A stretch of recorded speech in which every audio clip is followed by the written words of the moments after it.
আপু আপনার কয় মাস চলতেছে এখন? আপনি কয় মাস পরে বুঝতে পারছেন আপনি প্রেগনেন্ট? আপু আপনার ছেলে হবে না মেয়ে হবে?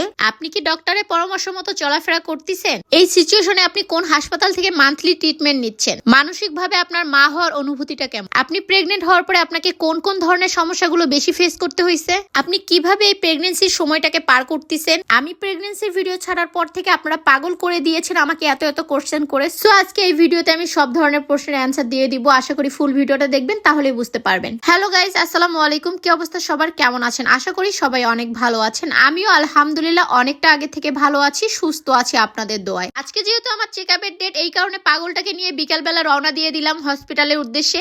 প্রথম আমি একদমই বুঝতে পারিনি যে আমি কনসেপ্ট করেছি। কয়েকদিন ধরে যখন আমার খুবই শারীরিকভাবে অসুস্থতা লাগতেছিল এবং কি প্রচুর পরিমাণে পেটে পেইন হচ্ছিল, তখন আমি আমার হাজবেন্ডকে বলার মাত্রই সে হাসপাতালে নিয়ে যায়। প্রথম যেদিন আমরা দুজন যাই তখন কিছু আমাদেরকে টেস্ট দেওয়া হলো সিটি হসপিটালে। আর সিটি হসপিটালে কিন্তু আমি প্রথম থেকেই শুরু করে এখন পর্যন্ত আমি এখানে ট্রিটমেন্ট করতেছি। সিটি হসপিটালে ভালো গাইনি ডাক্তারের মাধ্যমে আমি টেস্ট গুলো করাই এবং কি এখন পর্যন্ত তার কাছে আমি ট্রিটমেন্ট নিচ্ছি আলহামদুলিল্লাহ। যেদিন প্রথম টেস্ট করিয়েছি পরের দিনে আমাদেরকে রিপোর্ট দিয়ে দিয়েছে, তখনই জানতে পারি আলহামদুলিল্লাহ আমি কনসেপ্ট করেছি।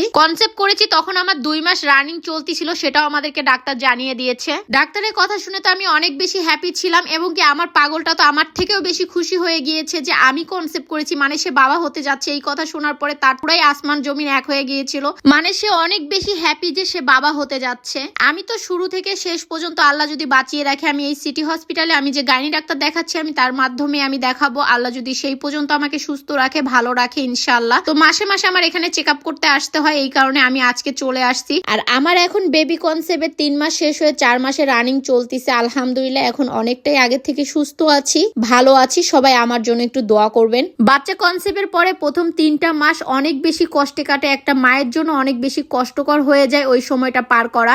আমার তো এই প্রেগনেন্সির 3টা মাস প্রচুর কষ্টে কেটেছে। আমি তো বেশিরভাগ সময় বিছনায় পড়েছিলাম, কোনো ধরনের কাজই করতে পারতাম না, খাওয়া দাওয়া তো একদমই করতে পারতাম না। যাই খেতাম তাই টোটালি বমি করে বের করে দিতাম। এমন একটা সিচুয়েশন হয়ে গিয়েছিল, শারীরিকভাবে অনেক দুর্বল হয়ে গিয়েছিলাম, শুধুমাত্র পানির উপরে বেঁচেছিলাম। এরকম একটা সিচুয়েশন আমি পার করেছি। তো আপনারা প্রেগনেন্সিতে কেমন সিচুয়েশন পার করেছেন বা বর্তমানে এখনো পার করছেন অবশ্যই আমাকে জানাবেন কমেন্ট বক্সে। ডাক্তারের কাছে যখনই চেক আপ করতে আসি তখনই আমাকে ওয়েট মাপতে হয়। ওয়েট মাপতে গেলেই আমি দেখি প্রত্যেকবারই আমি 1 কেজি করে বেড়েই যাচ্ছি দিন দিন। কমার তো কোনো অপশনই নেই, শুধু বেড়েই যাচ্ছি। ডাক্তার এখনো এসে পারে নাই, তাই নার্স এখানে আমার চেক আপ করতেছিল। আমার ওয়েট মাপলো, দেন হচ্ছে গিয়ে আমার প্রেশার মাপবে এখন। এরপরে হচ্ছে এখানে সে কাগজপাতিতে লিখে তারপরে ডাক্তারের কাছে দিবে, যাতে করে ডাক্তার দেখে বুঝতে পারে আমার সবকিছু একদম পারফেক্ট আছে কিনা। একটা বাচ্চা কনসেপ্ট হওয়ার পরে একটা মায়ের জন্য টেক কেয়ার করার জন্য, তার যত্ন নেওয়ার জন্য, তার পাশে সব সময় থাকার জন্য, তাকে সান্ত্বনা দেওয়ার জন্য যেই মানুষটাকে সব থেকে বেশি প্রয়োজন সেই মানুষটাই হচ্ছে তার হাজবেন্ড। আর তার হাজবেন্ড যদি তার এই মুহূর্তে পাশে থাকে তাহলে তার আর কি লাগে। তো আমার হাজবেন্ড আমার কাছে আছে, এটা আমি আলহামদুলিল্লাহ শুকরিয়া আদায় করি আল্লাহর কাছে লাখ লাখ যে আমার হাজবেন্ড এই সিচুয়েশনে আমার পাশে আছে। আমাকে সে অনেক পরিমাণে টেক কেয়ার করে।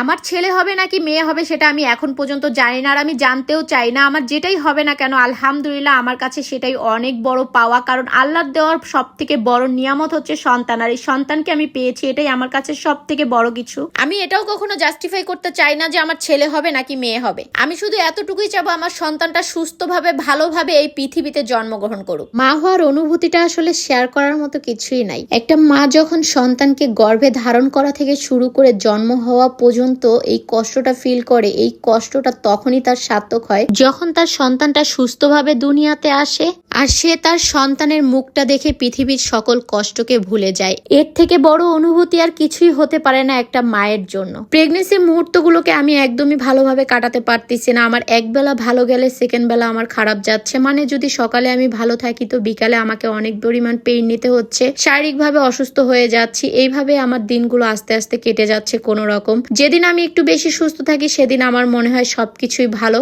আর যেদিন অসুস্থ হয়ে পড়ে থাকি সেদিন সারাদিনই আমি বিছানায় পড়ে থাকি। এমন একটা সিচুয়েশন হয়ে গেছে আমার। একদিন একটু সুস্থ থাকলে আমার পরের দিন বিছানায় পড়ে থাকতে হয়, এরকম একটা সিচুয়েশন পার করছি আমি এই দিনগুলোতে। তো যাই হোক সবকিছু মিলিয়ে কিন্তু আলহামদুলিল্লাহ ভালোই কাটতেছে। তারপরও বলবো, কেননা যদিও আমি অসুস্থ থাকি তবে একটা জিনিস ফিল করি যে আমার এই অসুস্থতা শুধুমাত্র আমার সন্তানের জন্য। তো একটা সময় হয়তো ঠিক হয়ে যাব ইনশাআল্লাহ। সবাই আমার জন্য একটু দোয়া করবেন বেশি বেশি করে, যাতে করে সবসময় সুস্থ থাকতে পারি এবং আমার সন্তানটাকে সুস্থভাবে এই পৃথিবীর মুখ দেখাতে পারি। কথা বলতে বলতে বলতে ডাক্তার কিন্তু দেখিয়ে আমি চলে আসছি। আর ডাক্তার দেখায় আসার পরে নিচে এসে প্রচুর ক্ষুধা লেগে গেছিল, এজন্য কিছু হালকা পাতলা স্ন্যাক্স আইটেম খেয়ে নিলাম। তারপরে আমি চলে আসছি আমার বোনের বাসায়, কারণ ময়লাপোতায় যেহেতু সিটি হসপিটাল, ওখান থেকে আমার বোনের বাসায় একদমই কাছে। তার বাসার কাছে এসে আমি আমার বাবাইটাকে এখানে না দেখেই চলে যাব তা তো হয় না, তাই আমি বাবাইটাকে দেখতে চলে আসলাম। এসেই জানলা দিয়ে দেখতেছি সামনে একটা বাড়িতে বিয়ে হচ্ছে, আর কি পরিমাণে লাউড দিয়ে যে তারা সাউন্ড বক্স চালাচ্ছে, আমার তো দেখেই নাচতে মন চাচ্ছে, বা মনে হচ্ছিল যে আমি ওখানে যে একটু ডান্স করি, কিন্তু এই সিচুয়েশনে তো আমার ডান্স করা একদমই পসিবল না। বাট আমার খুব খারাপ লাগতেছিল, আমার মনে হচ্ছিল একটু যাই, যে একটু দেখে আসি, মানে কত সুন্দরভাবে লাইটিং করেছে চারোদিকে, দেখতেই ভালো লাগতেছিল। তো আমার খুবই ইচ্ছা করতেছিল যেতে, বাট আমি যেতে পারতেছি না, দুঃখের বিষয়। তো আমি দূর থেকে জানলা দিয়ে একটু দেখতেছিলাম উকি ঝুঁকি মেরে। এইসব দেখে আফসোস করে আর লাভ নেই, অনেক রাত হয়ে গিয়েছে, আমার বাসায় চলে যেতে হবে। আশা করি আপনারা সকলের প্রশ্নের অ্যান্সার পেয়ে গিয়েছেন। সো গাইস, আজকের মতো ভিডিওটা এখানে শেষ করছি। নেক্সট কোনো ভিডিওতে আবারও দেখা হচ্ছে, সেই পর্যন্ত সবাই ভালো থাকবেন, সুস্থ থাকবেন। আল্লাহ হাফেজ।